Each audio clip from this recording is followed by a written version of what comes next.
Few shorelines that wrap the continents of this world offer the diversity and contrasts as those of Oregon. Fog-shrouded coves, foam-crested waves beating against sandy shores, and eerie sea stacks rising from the crashing surf.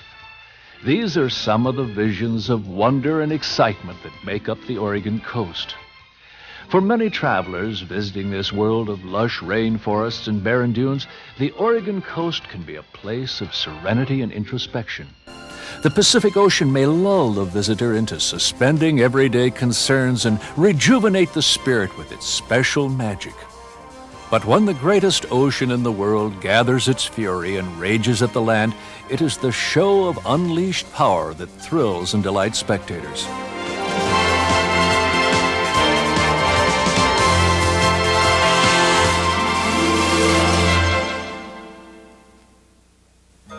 Getting to the coast is easy for travelers on Interstate 5. Portland, Salem, Albany-Corvallis, Eugene, and Roseburg offer direct routes to coastal cities. U.S. Highway 101 is an easy-going drive running parallel to the crashing breakers. The well-maintained road twists and turns around the capes and bays. It may rise to an elevation of several hundred feet above sea level and then dip down to flat, sandy beaches. Our tour begins in Astoria, the northernmost point in Oregon at the mouth of the mighty Columbia River.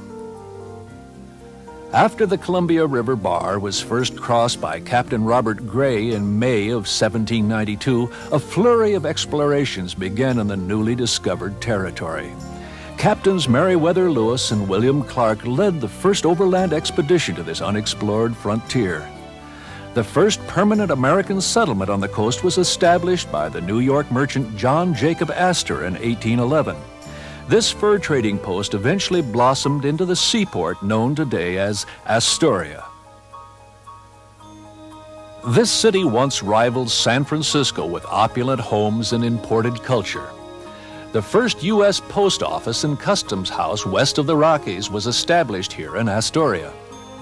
Today, Astoria is a thriving seaport hosting a number of attractions for the visitor.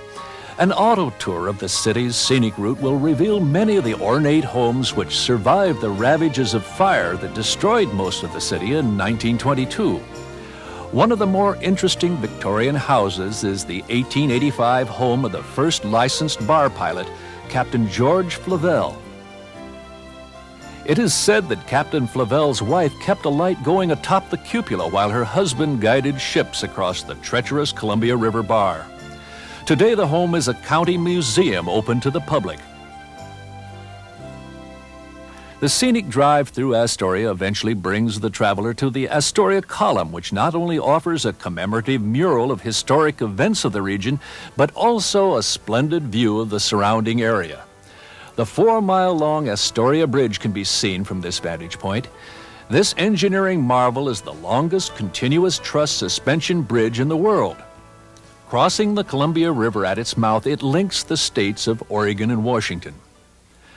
The Columbia River Maritime Museum offers a unique panorama of marine history through spectacular displays. Become a Navy commander as you step onto the bridge of a World War II battleship.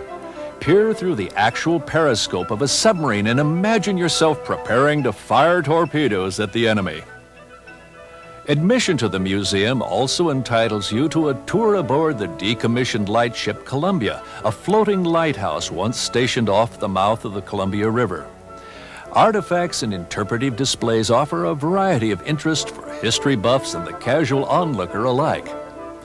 Take a journey back in time at this fascinating museum and learn of great global navigators like the Spaniard Bruno Heceta, who first discovered this verdant territory in the 16th century. During the 17th and 18th centuries, Captains Gray, Vancouver, Cook, Heceta, and many others dared this exotic and dangerous shoreline. They braved the unknown and left a legacy of names upon the then uncharted shores. Captain Gray named the great river of the West for his ship, the Columbia Rediviva of Boston. Places such as Cape Foulweather, Cape Disappointment, and Cape Perpetua gained their notoriety from the failed attempts of other explorers to land these dangerous areas. A few miles southwest of Astoria is the reconstruction of Fort Clatsop, headquarters for the Corps of Discovery led by Captains Meriwether Lewis and William Clark during the winter of 1805-1806. This national monument was reconstructed according to specifications found scratched on the cover of the journal of Captain Lewis. During the summer, the staff of the park dress in clothing similar to that worn by the members of the expedition. Visitors learn about the lives of the explorers and watch the staff perform duties similar to those which occupied the adventurers during their long winter stay.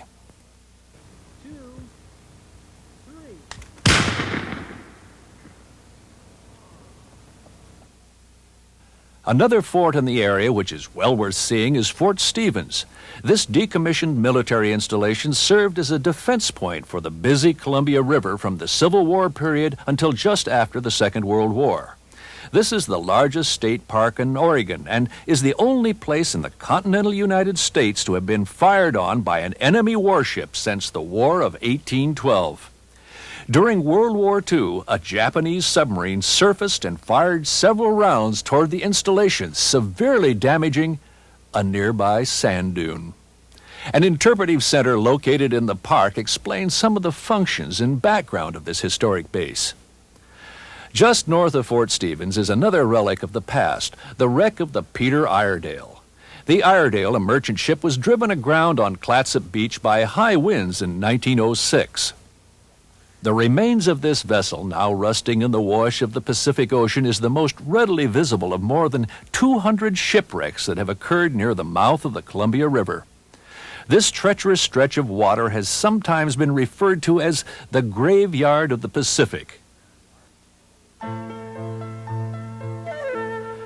Whether during a violent winter storm or idyllic sunny day, visitors and residents alike find the allure of the sea irresistible.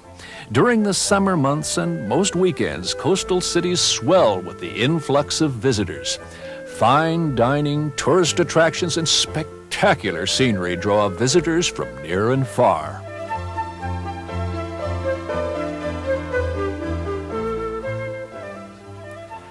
Seaside is a modern ocean community shining from a recent restoration of its downtown core.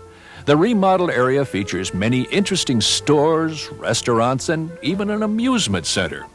A favorite pastime of tourists is to walk or ride bicycles down the city's promenade. This beachfront pathway is lined with luxury hotels and a fascinating aquarium. This watery zoo is well stocked with an amazing variety of marine life found in the coastal waters of Oregon and California. You'll see strange sea cucumbers, savage-looking moray eels, and alien creatures like the many-legged octopus. These share the aquarium with a familiar comic and persistent moocher, the harbor seal. Seaside is an entertaining town framed by towering mountains and a sweeping shore. This wide, sandy beach is perfect for sunset strolls, to pick up sand dollar shells, or spending time at Minas Tide digging for delicious razor clams. It was here that members of the Lewis and Clark expedition boiled down seawater for salt, which they used on the long return journey back east.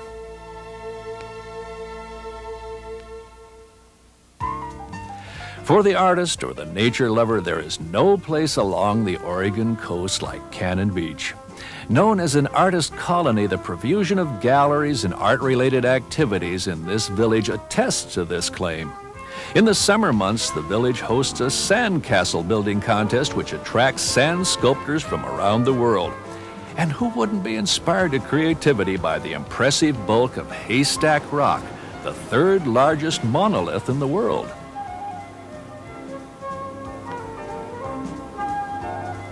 This 235-foot-high rock is a protected wildlife refuge, easily accessible during low tides, and affords an interesting close-up view of sea life clustered in its tidal pools. Beachcombers can see starfish, sea anemone, mussels, and tiny crabs. It is fun and interesting to view sea life exposed in these natural aquariums. Removal of these creatures who live in a delicate balance with nature is strictly prohibited.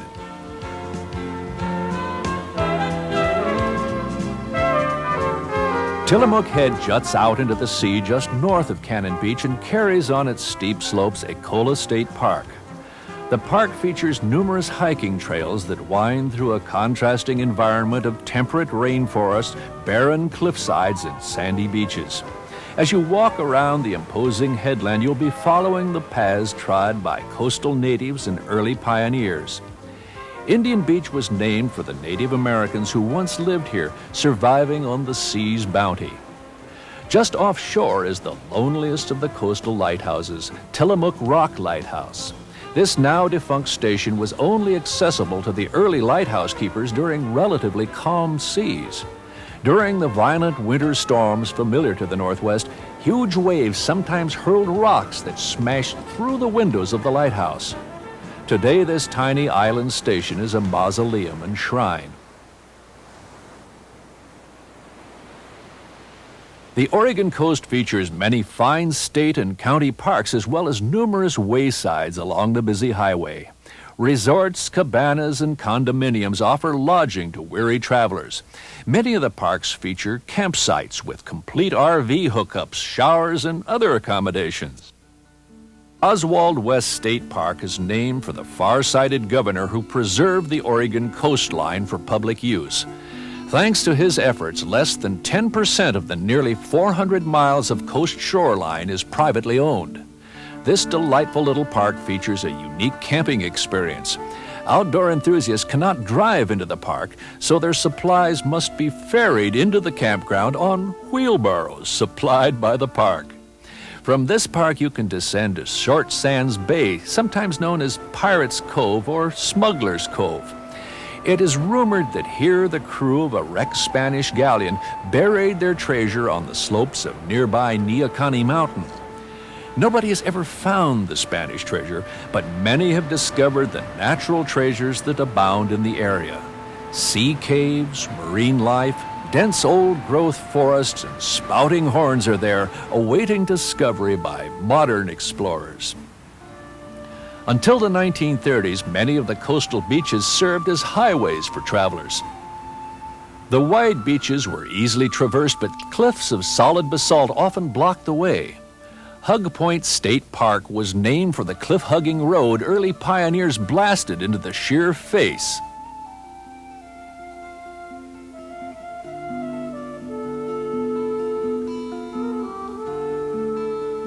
Today, the 20th century traveler uses the Blue Star Memorial Highway, better known as U.S. Highway 101.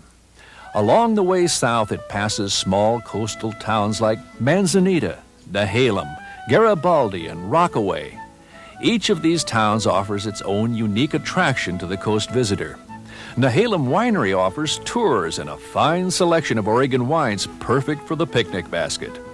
At Garibaldi's Lumberman's Memorial Park can be seen one of the last steam locomotives used in the Northwest timber industry.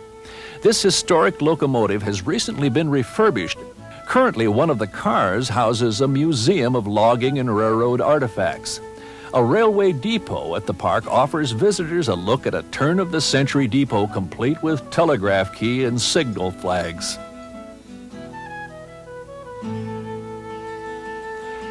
Near the city of Garibaldi, Tillamook Bay comes into view. Various species of waterfowl can be observed in the shallows and tidal flats. This is also a popular fishing spot for the migratory Chinook, silver, and coho salmon, as well as bass, flounder, perch, and various other fish. It was at this bay on August the 14th, 1788, that Captain Gray first stepped ashore in Oregon, mistakenly thinking that this was the Great River of the West that he was looking for. 4 years later, Gray made his historic crossing of the Columbia River Bar. Captain Gray's landing party was attacked by Indians who killed one of his crew members. A historical marker at the north end of the bay commemorates this sad event.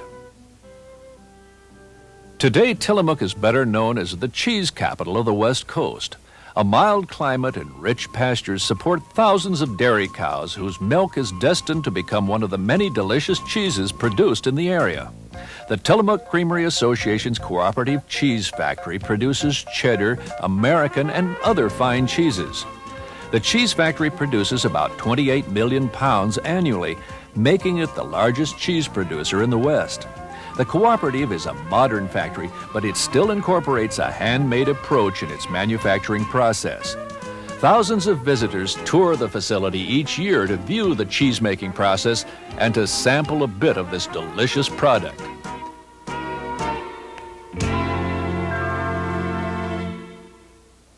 The Tillamook County Museum, situated in the heart of the city of Tillamook, offers many fine exhibits of historic importance to the North Coast area. These exhibits include a replica of the interior of a pioneer home and one of the finest natural history exhibits on the coast. An extensive mounted bird collection includes detailed dioramas of wildlife in realistic poses. A small section of the museum is dedicated to military artifacts and photographs of a warship that sailed not on the seas but in the air, the Blimp. Two impressive structures south of Tillamook once housed this near-extinct aircraft. These two monstrous buildings are the largest wooden structures in the world. 195 feet high and more than 1,000 feet long, these buildings were built as blimp hangars and were part of an air base protecting the coast during World War II. The buildings are so huge that 8 football games could be played simultaneously in each one. Each building housed up to 6 of the 278-foot-long gas bags, which provided air support to Navy ships operating in the area. Today, the hangars are used to house an industrial complex. When those graceful airships sailed from their hangars, they probably passed over Munson Falls, the highest waterfall on the coast. Oregon is well known for its abundant rainfall. Some places on the coast receive as much as 100 inches of rain annually. Creeks, streams, and rivers wind their way to the sea, and many cascade down in spectacular falls. Few end their seaward journey in such a cascade of beauty as does the lofty Munson Falls. The traveler along Highway 101 may want to detour from the main highway at Tillamook and cruise down the Three Capes scenic route, which passes Cape Meares, Cape Lookout, and Cape Cowanda. There are many parks and pullouts along this route, affording spectacular vistas of wave-lapped beaches and precipitous sea cliffs. At Cape Meares, you can find an excellent viewpoint from the beacon room of Cape Meares Lighthouse. Of the many lighthouses dotting the coast, only a few are open to the public. The beacon at Cape Meares has been replaced by a modern but less elegant station. From the lighthouse, a view of 3 arches is reason enough to pause for a snapshot or two.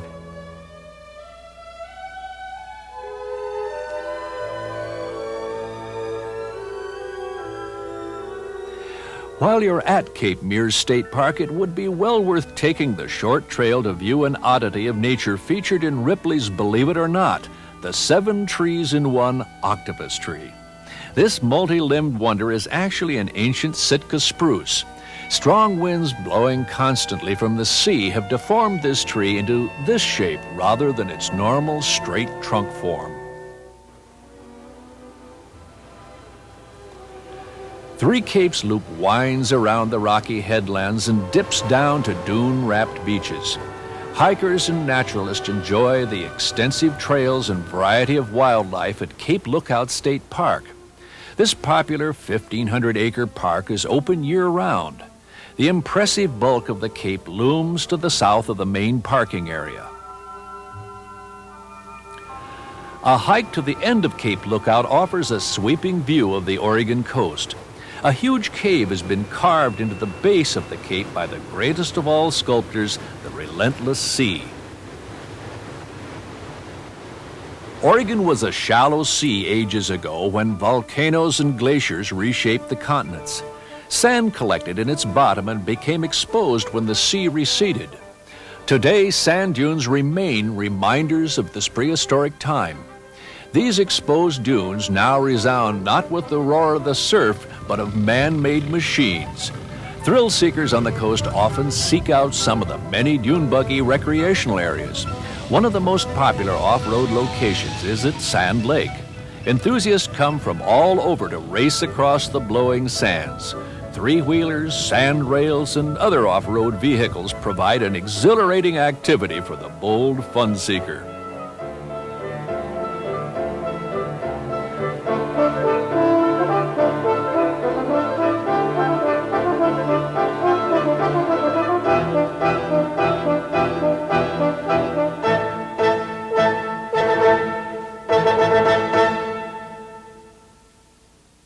Adventure and excitement abound on this wondrous coast, but more leisurely adventures await in the coastal towns.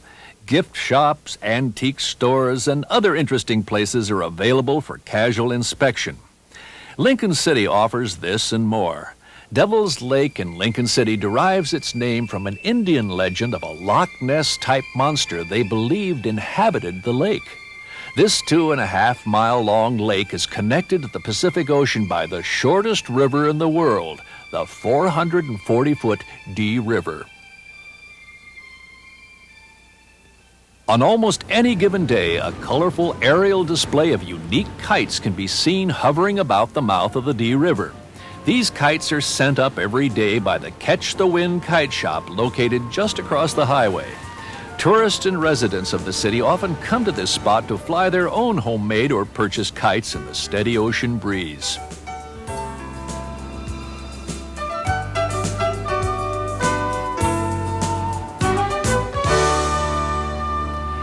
Near Lincoln City is Rhodes End Wayside, a picturesque setting of tidal pools and rock formations. Many beachcombers and rockhounds come here to search for agates, jasper, petrified wood, and Oregon jade. This scenic wayside is a favorite of photographers for the natural beauty found there. While the Oregon coast brings images of sand, surf, and sea, the area is also known for its verdant forests blanketing the slopes of the coastal range. Those interested in the forested regions might take the opportunity to drive through the Cascade Head Experimental Forest Auto Tour just north of Lincoln City. The 10-mile tour begins at Three Rocks Road just past the Salmon River. Here the road winds through a dense growth of western hemlock, Sitka spruce, Douglas fir, and western red cedar. A thick undergrowth of salal, huckleberry, and Oregon grape carpets the dimly lit floor of the forest. Everywhere mosses and ferns abound, dripping from limbs and covering fallen giants.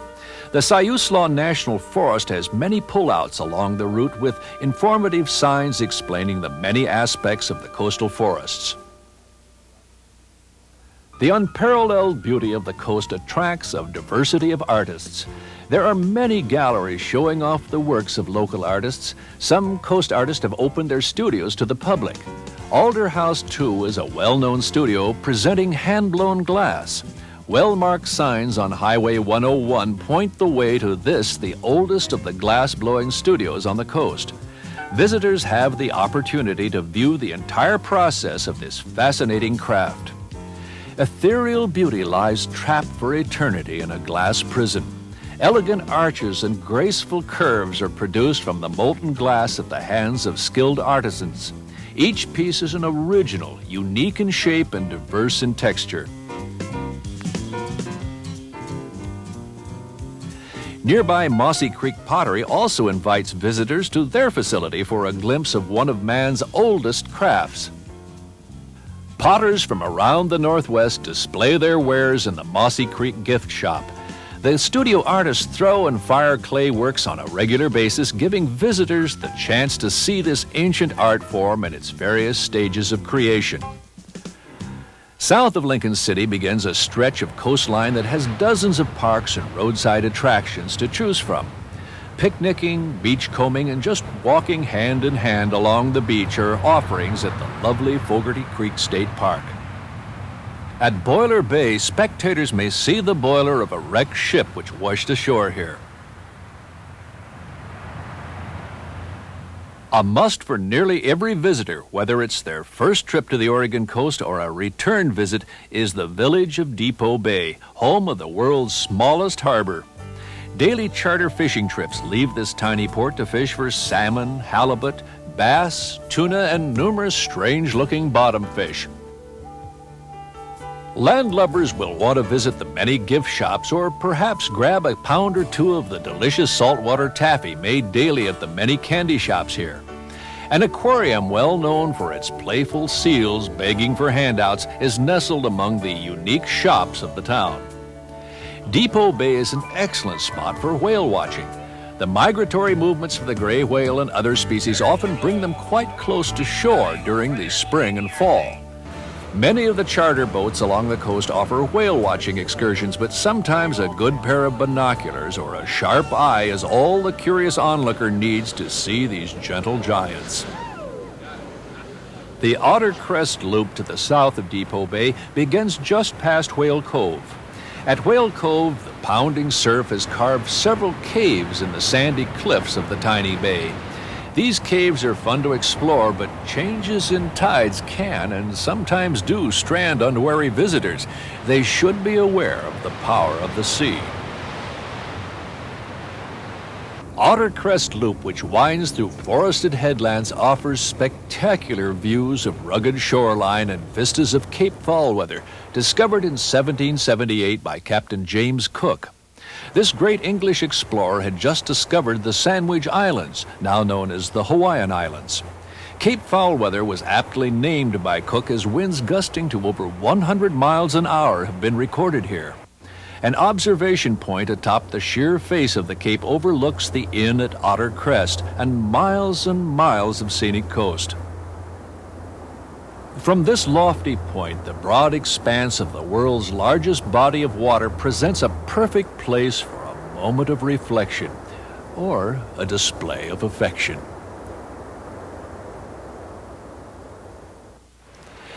Near the end of the Loop Drive, an unusual rock formation can be seen. Devil's Punch Bowl was formed when two sea caves merged to form one large cave. The roof of this large cave then collapsed, forming a large bowl into which the sea churns and boils. Just offshore is Otter Rock, named for the sea otters which once thrived along the coast.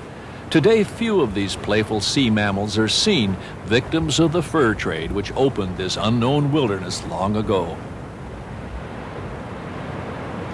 On days when the surf and weather are just right, surfers plow into the waves just south of the Devil's Punch Bowl.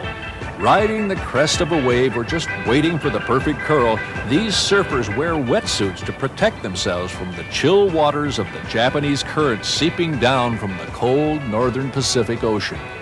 Despite the coldness of the water, the ocean is a playground for scuba divers, surfers, and hardy beachcombers.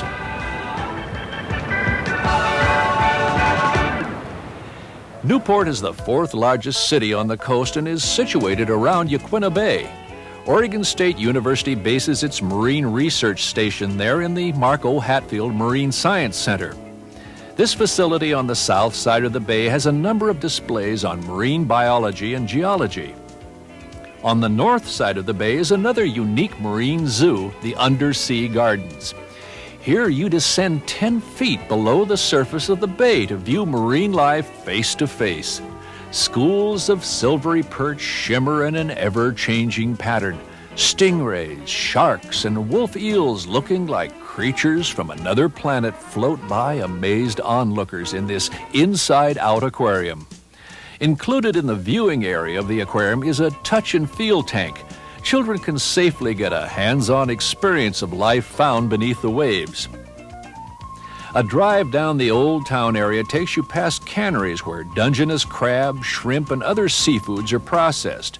You can watch the commercial fishing boats offload their catch or see fishermen mend nets and prepare their boats for their next harvest from the bountiful sea.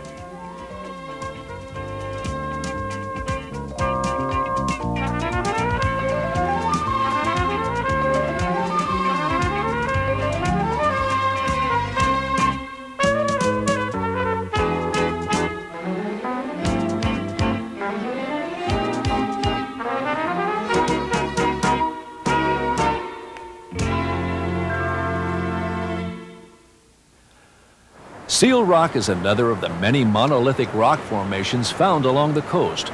These solitary rocks are the eroded remains of volcanic lava flows, rivers of liquid rock which poured from the now extinct volcanoes of the Coast Range. These formations are all that remain as a result of constant erosion from water, wind, and the onslaught of the mighty ocean. Today, these offshore rocks are sanctuaries for marine birds and sea mammals, as well as providing a base for the growth of underwater life forms. After a storm, a stroll along the beach reveals many treasures torn from the foundations of these monoliths. Kelp fronds resembling palm trees, seashells, driftwood, and even a variety of natural sponges can be found. Rare treasures for the beachcomber are the glass floats torn from the nets of Japanese fishermen thousands of miles away. These floats and other finds are generally discovered after storms or high tides. Another rare find is the whimsical Sea Gulch Park near Seal Rock. This park is the creation of chainsaw sculptor Ray Kowalski. There are over 400 amusing wood sculptures sprinkled along the 1/4 mile trail that winds through the park. Hillbillies, cowpokes, and fantasy creatures peer back at you from the wooded grounds. This outdoor gallery is billed as the world's largest collection of chainsaw carvings. Usually you can see Ray or one of his helpers carving one of these life-size statues with noisy abandon.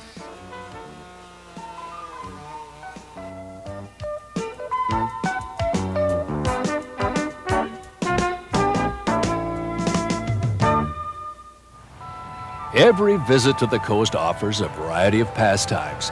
Fishing in the surf for perch, clambering over volcanic deposits of sea-carved basalt, camping in well-kept parks a stone's throw from the beach, or just walking barefoot at water's edge. When the weather turns bad, museums, gift shops, seafood markets, or cozy beachside cabins warmed by a crackling fire are the places to be. Humans aren't the only ones that like to be indoors during bad weather. The Oregon coast boasts the largest sea grotto in the United States and the only place in the world where sea lions live year-round on the mainland. Most sea lions live on offshore rocks and islands, but at the Sea Lion Caves, these seal-like mammals thrive in the protected enclosure of the cave. Here they mate and raise their young and sometimes retreat from the attacks of their only natural enemy, the killer whale. The Sea Lion Caves are located about midway along the Oregon coast, just north of the city of Florence. The entrance to the natural sanctuary is about 200 feet above the cave.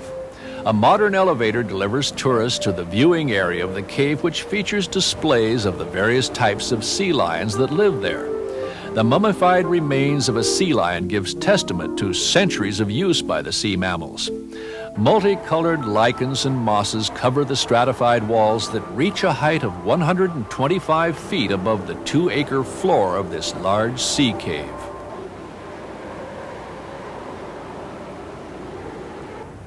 Oregon's coast is dotted with caves and coves sculpted by the relentless sea. Grottos form and collapse into wave-washed bowls. Headlands are ground away to form sea stacks, and sometimes the sea cuts into soft veins of rock to create formations like the Devil's Churn near Hasita Head. This long, narrow channel is an impressive example of the ocean's winning war on the land. A short trail winds down to this formation via a series of switchback steps cut into solid rock. Visitors can enjoy the power of the sea as it washes in and out of this tight chasm. Huge breakers dash themselves against the rock, occasionally drenching unwary sightseers who stray too close to the pounding surf. Tide pools are another attraction, the Devil's Churn, allowing the curious a close view of intertidal life forms.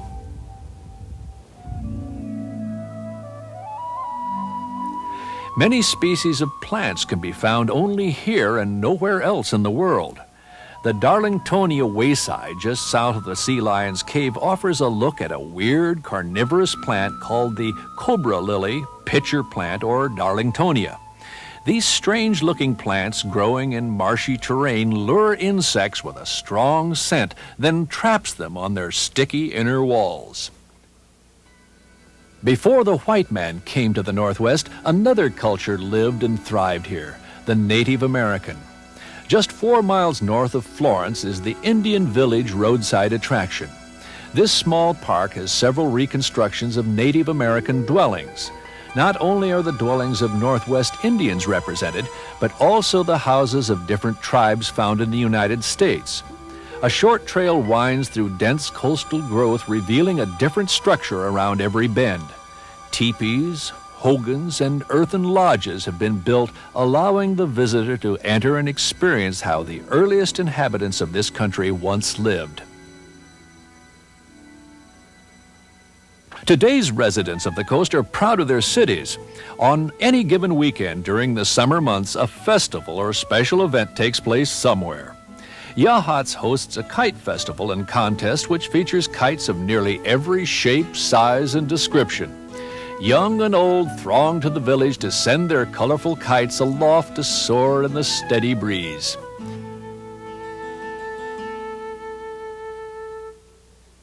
Florence celebrates with a rhododendron festival that includes a parade of marching bands, beaming beauty queens, and businessmen on bikes.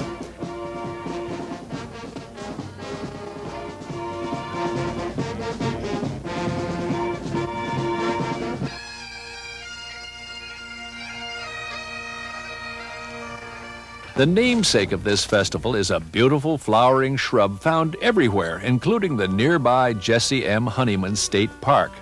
The park is situated at the foot of towering sand dunes that flow into crystal clear lakes. Rhododendrons come in all sizes and colors and grace many of the state and county parks.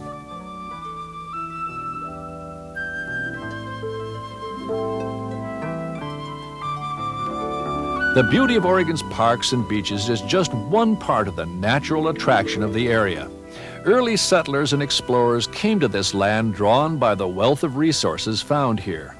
The twin cities of North Bend and Coos Bay grew to be the largest of the coastal communities, growing wealthy on the harvest of the land and sea. Seafood from oysters to salmon are taken from the bay and ocean to be processed at the canneries prior to shipment worldwide. Timber cloaking the mountain ranges has long been a mainstay industry of the area. Of the many timber products Oregon produces, none compares in beauty to the rare and delicately grained myrtle wood. This evergreen hardwood grows only in Oregon and California. Craftspeople that work the wood produce works of art well suited to the delicate grain of the tree. The House of Myrtlewood is one of the oldest manufacturing companies working with this wood. Daily tours take visitors through the entire process of turning a water-sodden log into a work of art. This hardwood is so dense when green that a slab of it would sink if dropped into water. Drying takes several months in rooms warmed to about 100 degrees. Factory artisans cut rough forms that are then turned on a lathe, producing plates, bowls, and other items. Not only does this factory produce myrtlewood products, but it also features the works of independent artists who work the wood in their own homes. There are several such factories along the coast, and many offer tours of their facilities. The nearby village of Charleston is a major seafood processing port with numerous canneries and moorage for the large fleet of fishing vessels docked there. From Charleston, the road leads to Cape Arago and several scenic parks like Sunset Bay and Shore Acres. The lumber baron and shipping magnate Lewis J. Simpson built his mansion at Shore Acres. Today, all that remains of the elegant cliff-top manor are the formal gardens and the groundskeeper's quarters. This stately formal garden covers 7 acres and includes a rose garden and stately oriental garden, complete with sunken pool and bronze heron statues. Many species of ornamental plants from around the world can be found here. These plants were brought to the Simpson Manor by the far-traveling captains of Simpson's fleet of trading vessels. The grounds are extremely well kept and offer visitors a look at the English-style formal gardens so popular among the elite at the turn of the century. The Simpson Mansion has long since disappeared, but the breathtaking view of the sea from atop sandstone cliffs is still there.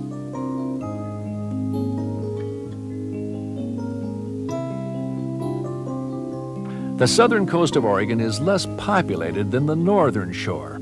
Here, a mild climate and undulating landscape beckons to visitors. Rich in history and scenery, this area has much to offer. Bandon is a quiet little coastal village that was nearly slipped into obscurity by wildfires that can plague the heavily forested coast. In 1873, George Bennett of Bandon, Ireland, arrived at the community, then known as Seaside City.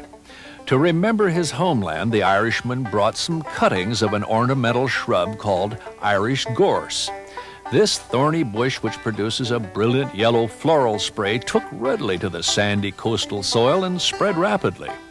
A long, dry summer in 1936 and an errant spark from a logger's slash fire combined in a thicket of gorse to create a blaze that completely obliterated the town in only a couple of hours. But Bandon rebuilt itself, and the village continues to grow.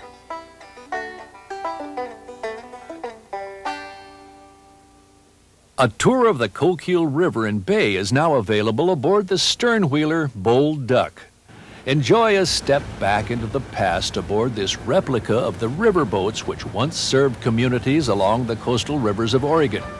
Once many of these ships crowded the waters of the Northwest, but were quickly replaced with the introduction of the automobile. The Bold Duck departs Bandon's docks twice daily and features an evening dinner cruise on the weekends. These 2- and 3-hour excursions are a relaxing and enjoyable way to learn about the history of the southern Oregon coast. A lofty vantage point from the upper deck is a perfect place to enjoy the quietude of the Coquille River. The enclosed lower deck features a snack bar and dining area.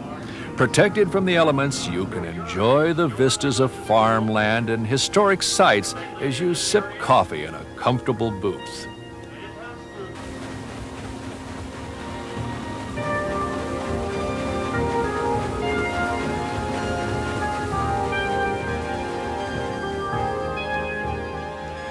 The Old Town area of Bandon is a good place to begin our tour. Interesting gift shops and quaint cafes abound, welcoming visitors with a rustic atmosphere.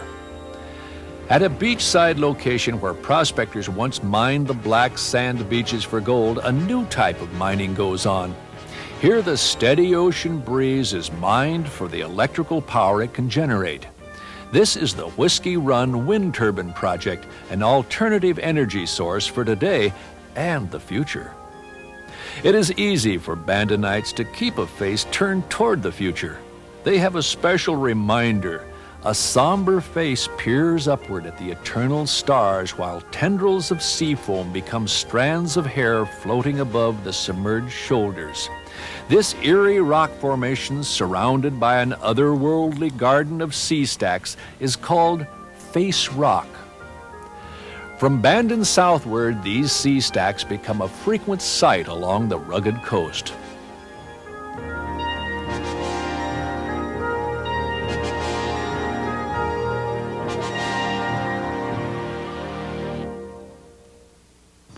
Just south of Bandon is an animal lover's dream, the West Coast Game Park, the original walk-through safari. This, one of the largest free-roaming exotic animal collections in the West, offers a special, intimate experience for all ages. All of these animals, from lambs to llamas, were raised from infancy right here at the park. Most of these exotic creatures roam freely throughout the 21-acre park, mingling with humans as though they were family pets. In addition to the animals wandering throughout the preserve, there are several species confined for the mutual protection of man and animal. Some of the animals are very rare, seldom found outside their home ranges. Cats, big and small, sometimes share their confinement with domestic pets, living together in complete harmony. Two bears, Yogi and Boo Boo, are ready beggars, but not too adept at catching treats tossed to them. There are some residents of this friendly park that have their own opinion about this human invasion.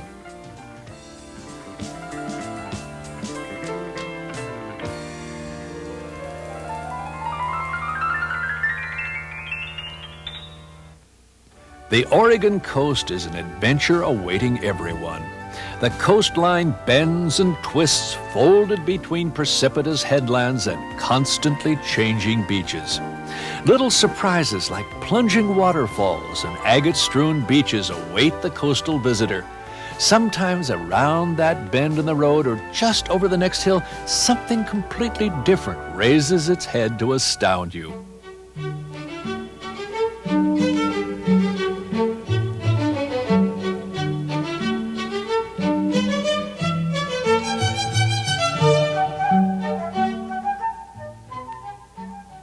Many settlers flocked to the Oregon Territory in the mid-19th century, some to farm the rich and fertile earth and others pursuing the yellow gleam of gold. Miners swarmed over the streams and rivers and even the beaches, seeking the bright metal. In the search for the mother lode, some miners fought their way past outraged natives in hostile river canyons. The Rogue River was one of these streams that lured settler and miner alike up its sheer-walled canyon. When the gold rush was over, many left the area, but other hardier souls put down roots and stayed. What was once a journey of several days is now a comfortable and still exciting trip aboard the powerful jet boats of Gold Beach. Several companies offer tours up the mighty Rogue, but the oldest operating tours are with the official U.S. mail boats. This is one of the few places in the United States getting rural mail deliveries by boat. The Rogue River mailboats began making deliveries in 1895, bringing mail and supplies to the remote settlements. Following the original routes of those early wooden boats that made the journey with paddles, poles, and sails are the modern, specially designed hydrojet boats. These powerful craft hold up to 60 passengers and yet skim over water that would barely cover the tops of your shoes.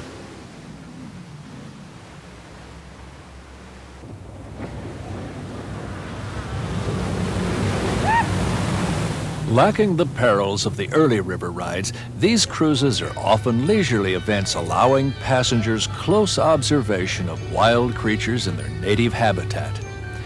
Black-tailed deer browse in grassy glades at river's edge, and great blue herons, disturbed by the human invasion, take flight with graceful sweeps of their broad wings, and families of otters exchange curious stares with amazed tourists, while snowy white egrets stalk the shores of this canyon sanctuary. The majestic bald eagle, king of his domain, holds court from a lofty branch, and harbor seals hunt in the bay for salmon. Fishermen and women come from far and wide to test their mettle against giant Chinook salmon or hard-fighting steelhead.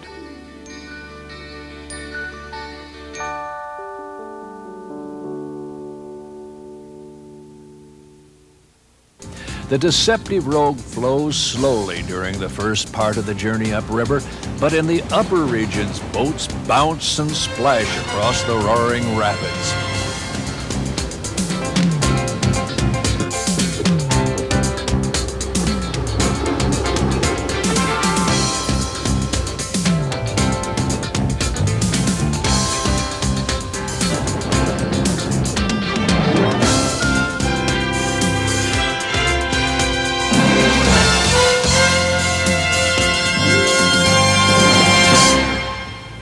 Leaving behind the historic Rogue River, we near the end of our Oregon coast adventure.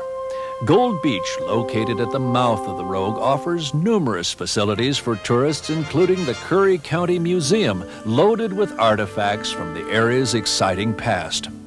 On the way to Brookings, you'll pass by more of the wild, rocky shoreline typical of the southern Oregon coast. Samuel H. Boardman State Park has many fine beaches and coves to explore. Whale's Head Cove, aptly named for the rock resembling the head of the sea mammal, is located in this extensive park. 10 miles from the California border, our tour ends at Brookings. The town enjoys some of the finest weather in the state. This doesn't stop visitors from enjoying the indoor sights. The Chetco Valley Historic Museum houses a fine collection of artifacts from early white and native settlers. It also features the largest cypress tree on the face of the earth. Having passed several myrtlewood factories and gift shops along the route, you've probably begun to wonder what a myrtlewood tree looks like. Loeb State Park has a virgin forest of these rare and aromatic evergreens. Camping is available at the park located on the banks of the Chetco River.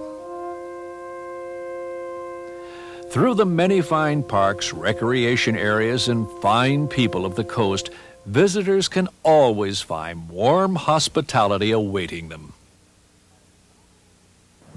As bountiful as the Oregon coast is with its many beautiful parks and man-made diversions, it is the rich heritage and natural beauty that sets the stage for it all. When the explorers came to this promising land decades ago, many decided to stay. They faced the hardships of entering an unexplored wilderness and fought to survive the elements of nature and native. Many died because of their desire to become a part of this new and wonderful land. But the history goes much further back than that. It is a history of hundreds of thousands of years in which the ocean has thrown itself resoundingly against this land, creating beach and cliff alike. It speaks with a voice crashingly exuberant and yet old and wise, communicating to the spirit of a soul searcher, speaking to lovers in a way no human voice can.